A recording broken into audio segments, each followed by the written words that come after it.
Kuwait లో ఉంటే దీపాలు జరుపుకోకూడదా? చేసుకోరా, ఎవరుద్దన్నా నిన్ను. కువైట్ లో దివాళి ఎలా జరుపుకున్నామో ఈ వీడియోలో చూసేయండి. డ్యూటీ అవగానే రూమ్ కి తెచ్చి పడిపోయినా ఆగిపోయినావా?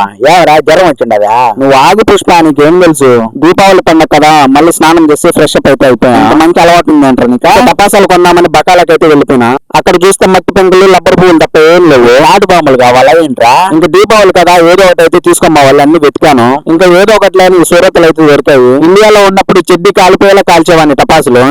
ఇది మరీ బాగుందిరా, చెడ్డీలు ఉండేది కాలిపోలేదు. ఏంది నా నువ్వు ఆగనా సామి.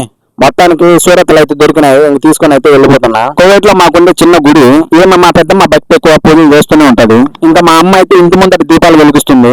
మా అమ్మకి దగ్గరగా ఉన్న కాబట్టి నాకు రోజు పండగే. ఇంకా మా పెద్దమ్మ అయితే దేవుడికి భయం పుట్టేలా దండం పెడతాను. దండం ఇప్పుడు ఆగేలా లేదని నాకైతే ఆకలి వస్తుంటే నేనైతే తినేస్తున్నా. ఏంటికి అంత తొందర, దేనికి తట్టుకోలేవా నువ్వా? మొత్తానికి మా పెద్దమ్మ భజన అయితే అయిపోయింది, సూరత్లు అయితే కాలుస్తున్నాం మేము.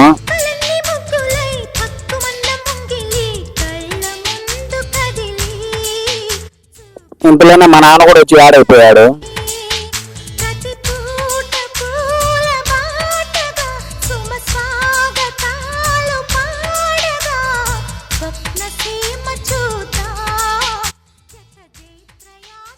చూసారు కదా ఫ్రెండ్స్, మా దివాళీ సెలబ్రేషన్ కి నచ్చింది ఒక లైక్ వేసుకొని ఛానల్ సబ్స్క్రైబ్ చేయండి. వాళ్ళు చేస్తారు, నువ్వు పడుకోరా, పడ్డ నువ్వు ఇవాళ మెట్టుతోనే కొడతారు. కాకపోతే